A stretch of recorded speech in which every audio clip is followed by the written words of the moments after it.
No, I'm not going to call her. I tried many times, but she's not calling. I don't know. Hello, are you ready to order? Oh, hello, love. Yeah, I'll have a bottle of water, please, and a packet of crisps and a banga butty with Tommy sauce. And chuck it on the board afterwards? Well, yeah. Thank you. Right.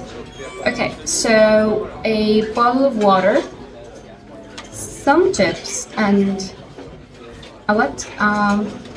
Banger buddy? Butty. Banga butty. Sausage and bread. Simple. Right, okay. And Tommy sauce? Yeah, tomato sauce. Oh, okay. So ketchup then. No, tomato sauce is a tomato sauce. Ketchup is ketchup. Okay, wait. Chips are fries. Crisps are chips. But you want fries. No, chips.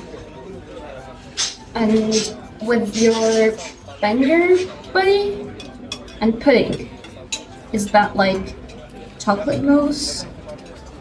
Could be, or spotted dick, or jam roly-poly. Spotted what? Never mind. Just make sure the water is still, not sparkling. I don't want it to be gassy. And if you've got any biscuits, I'll take a couple. Biscuits? Like with gravy? Like dessert? No, like biscuits, like Dunkin' in your tea, you know, those things, not those fluffy bread things that you people make. You know what? I can't. I thought I could, but I can't. No, so can I have a translator?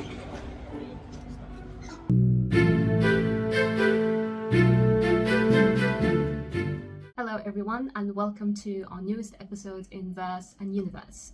Today we're going to be talking about the biggest differences between the American accent and the British accent. We're going to be talking about the pronunciation, vocabulary, spelling, and which one you should actually choose. Now let me be super clear about something. Even in the United States and even in Great Britain, there are lots of different pronunciations inside the country itself. What I'm saying is that, like, if they had themselves proper jobs, you know, for a gun till, then they wouldn't date. You know, a lot of them's from broken homes. Sorry, Mark, that was just a noise.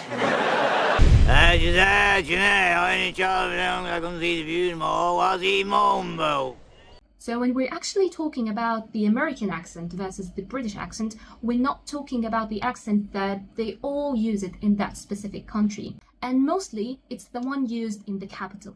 First of all, we're going to be talking about the pronunciation. Do you sound or try to sound like this? Maybe sometimes I find out things or I hear something and I pass that information on. Or this? Stop.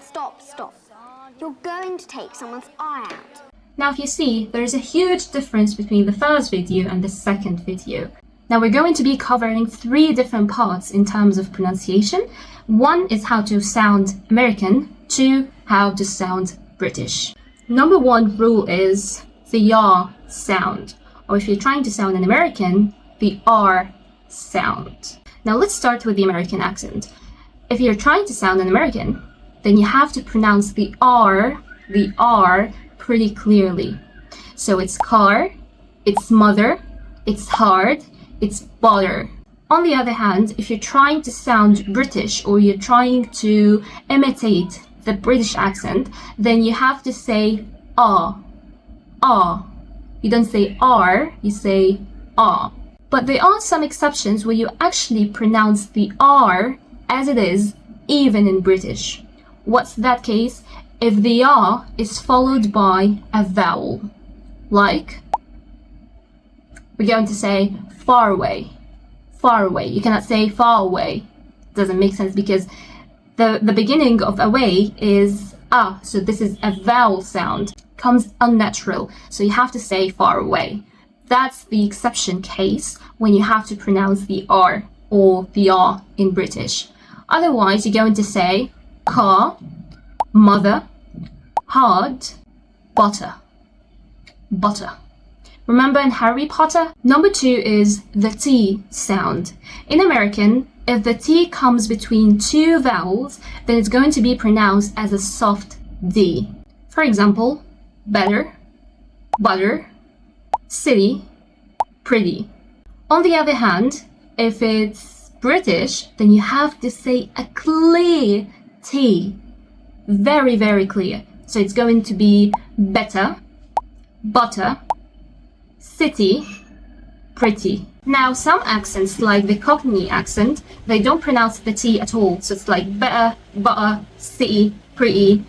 Do you know the meme, a bottle of water? The thing is, I was in her dressing room and I was like, there was only a little curtain separating us while she was having her makeup done, and I started like going, I don't think I can do this, I don't think I can do this, and she would have heard it all. Number 3 is the vowel shift. We're going to be covering some of them. Number 1 is vowel A. Now in American, the vowel A is much shorter than in British.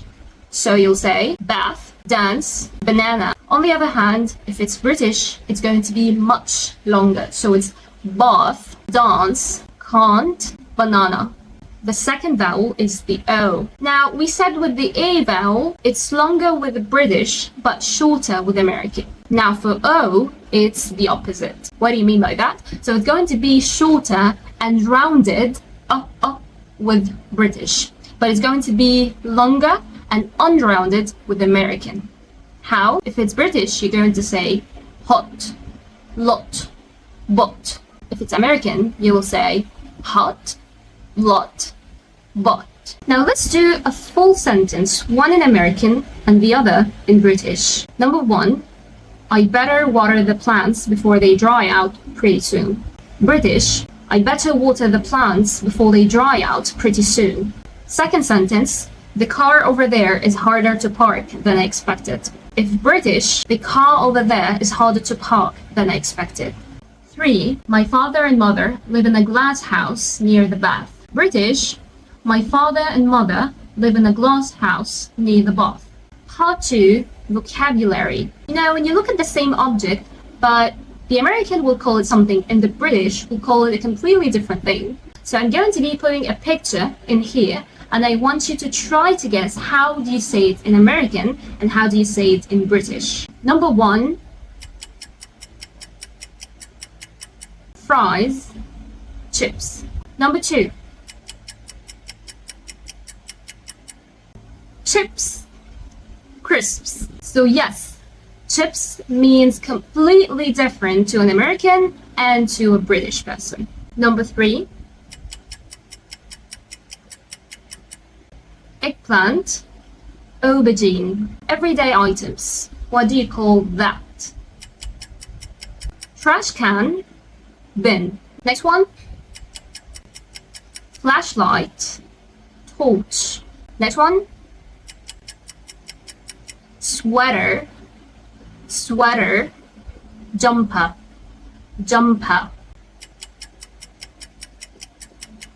Truck, lorry.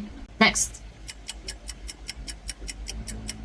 subway, underground. Last one, parking lot, car park. For part 3, spelling, the OR versus the OUR. This is how you write color, honor, neighbor. Next, the ER versus the RE, center, meter, theater. The last one, the IZE versus the ISE, generalize, realize, organize. Now, Mariam, you told us how to sound British or how to sound American. But which one is actually better for me? Now, I remember when I used to ask the same question to people before, or when I was searching, which one should I choose? For me, I chose the American at first. It was the easiest one. Most of the movies and the songs that I used to listen to were in American accent. So that's the one that I started with. And I started to shift to British a few months ago. And I don't know if you've noticed, but I mix between the two accents a lot. It's because I'm used to the American accent, so I'm still working on that. But if you're asking me now, I decided to switch to British because I started to like that accent more. Now, if you're asking me which one is better or better, I would tell you choose whichever you want. It doesn't matter if you're speaking American, it does not matter if you're speaking British. Both of them are fine, both of them are understandable. I remember people used to tell me that the American is the easiest and it's actually the most accent needed in jobs, but I don't remember. I went to lots of interviews. I do not remember that one interviewer told me that, oh, sorry, we're looking for American accents. Or I've been in an interview where other candidates were speaking British accent and they told them, sorry, we only work with Americans, so you have to speak an American accent. Even if you're dealing with Americans, they could still understand you as long as you know how to speak English. You know, for me, as an Egyptian, I can speak English right now and I don't have to use any accent. I am drinking a cup of tea. You can still understand what I'm saying, even though it's not British, it's not American, it's just English with an Egyptian accent, of course. But I love the Lebanese accent. I wish I could sound like them. It's preferable to choose an accent, of course. Pronunciation is very, very important. But is it going to hold you if you're speaking British? No. If it's going to hold you if you're speaking American? No. Listen to both accents, choose one and try to sound like it. Now, last thing, we're going to have a quick quiz. I'm going to pronounce 5 words and I want you to guess, am I saying it in British or I'm saying it in American? Castle, dog, zebra, apartment, vitamin. And the answer? Now, castle is in British. If you want to say it in American, it's going to be castle, dog, dog, zebra, zebra, apartment, apartment, vitamin, vitamin. And that's it for today. Thank you so much for watching. If you've enjoyed that, please don't forget to like, subscribe, and let me know in the comments below, are you Team British or are you Team American? And don't forget to watch the previous episodes if you haven't yet. And see you next week. Sayonara.